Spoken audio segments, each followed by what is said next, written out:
téléspectateurs abonnés, salam alaikum, marhaba bikoum, wa barna bismillah ar-Rahman ar-Rahim. Aujourd'hui, nous allons parler, wa salatu wa salam ala al-Habib al-Mahboub al-Mustafa, sallallahu alayhi wa sallam. Nous allons parler du paradis et de l'enfer. Paradis et enfer, deux concepts, pour faire court, sur lesquels on pourrait évidemment gloser pendant des heures, ce qu'on ne doit pas faire. Parce qu'on pourrait les aborder de mille et une manières, parler avant tout de leur caractère avant tout qualitatif et non pas quantitatif, c'est-à-dire que ce sont des réalités qui sont intrinsèques à ce monde aussi en réalité, et en ce monde, comme le dit le hadith, il y a des endroits qui sont des portes du paradis et il y a des endroits qui sont des bouches de l'enfer, qui sont des bourbiers dans lesquels on tombe et on ne sort plus jamais si on n'est pas aidé. Et au contraire, il y a des endroits qui sont des vrais aspirateurs vers le haut, et qui nous élève sans faire quasiment un effort. Alors à titre d'exemple, le prophète disait, quand vous rencontrez des cercles de dhikr, halqat dhikr, il dit, entrez-y car ce sont des endroits du paradis. Quand il parle de l'endroit qui se trouve entre son tombeau et son mimbar, son lieu de prière, le mihrab, la niche de direction de prière à Médine, il dit, c'est un endroit du paradis, ce qu'on appelle Rawda min riyad al-Jannah. Alors, aujourd'hui, je voudrais l'aborder différemment, et par là, je pense plus spécifiquement à une grande sainte, Rabia al-Adawiya, puisque je vais me servir de l'une de ses sagesses pour imager mon propos aujourd'hui. C'est qu'en réalité, le paradis et l'enfer, sous un certain angle, ne sont encore que des étapes intermédiaires, sachant que la finalité, le vrai but d'une démarche spirituelle, c'est Allah. فَمِنْ يَرْجُو لِقَاءَ رَبِّهِ donc dans tous les cas, ce qu'on nous dit, ce que tu dois espérer, c'est la rencontre de ton Seigneur. Ce n'est pas l'accession à tel ou tel paradis, parce que là encore, je spécifie, il y en a plusieurs. Il y a plusieurs strates paradisiaques, plusieurs domaines, plusieurs niveaux, comme il y a également plusieurs niveaux infernaux vers le bas. Les uns et les autres constituant ce que Guénon appelait les états multiples de l'être, et que l'ésotérisme islamique appelle les maratib al-wujud. Alors, dans ce cas précis, l'image que je pourrais donner, c'est que le paradis et l'enfer, en réalité, c'est la carotte et le bâton. C'est-à-dire que ça reste encore une fois des moyens et non pas des finalités. Je le répète parce que c'est important, parce qu'il m'arrive de rencontrer beaucoup de gens dans le milieu des mosquées notamment qui se comportent comme de vrais commerçants.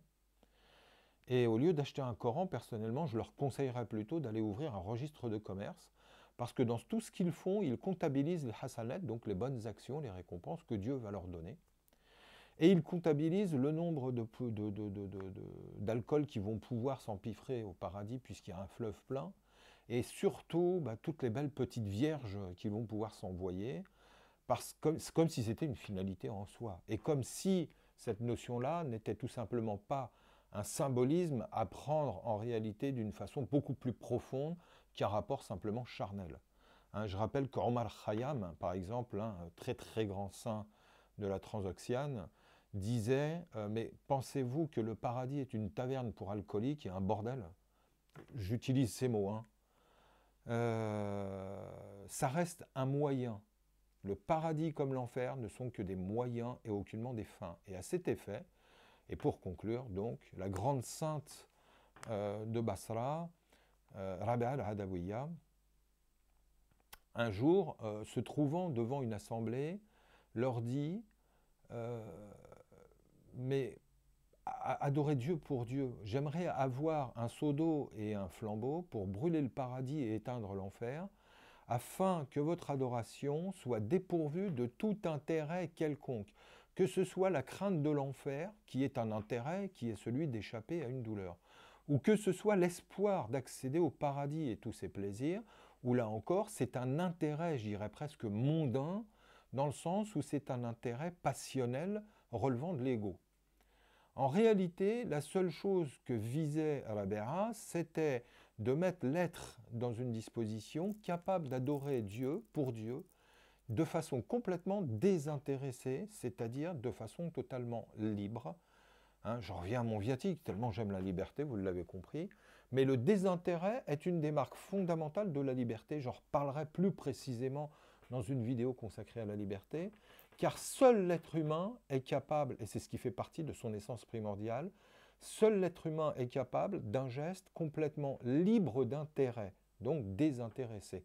Or, cette liberté d'intérêt, en arabe, c'est l'ikhlas, c'est la consécration totale à Dieu, et donc c'est une consécration libre, acquiescée, voulue, totale, sans immixtion quelconque, et ça c'est le propre de l'homme recentré. Donc c'est à cette adoration, c'est à ce lien à Dieu que le Coran et le prophète nous appellent. Rappelons-nous qu'il est dit que certains entreront au paradis, yadkhulun al-jannah bighayri hisab, entreront au paradis sans tenue de compte, sans jugement. Et là, quand on parle de ce paradis-là, effectivement, c'est ce paradis qui donne accès à tous les autres. Et en réalité, c'est le paradis central dans lequel le seul et unique plaisir est la contemplation divine et l'identification à toutes les qualités divines.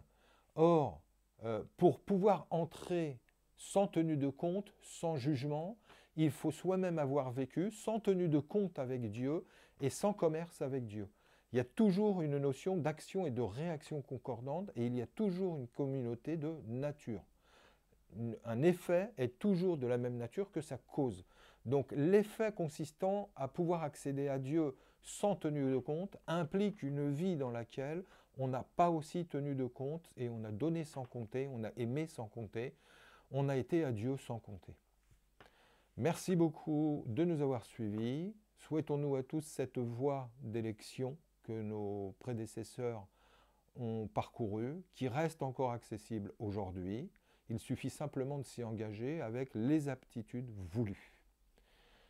Salam alaikum, à très bientôt. Merci de partager et de vous abonner afin de soutenir une chaîne libre qui parle sans tabou et sans langue de bois. Salam alaikum, filaman.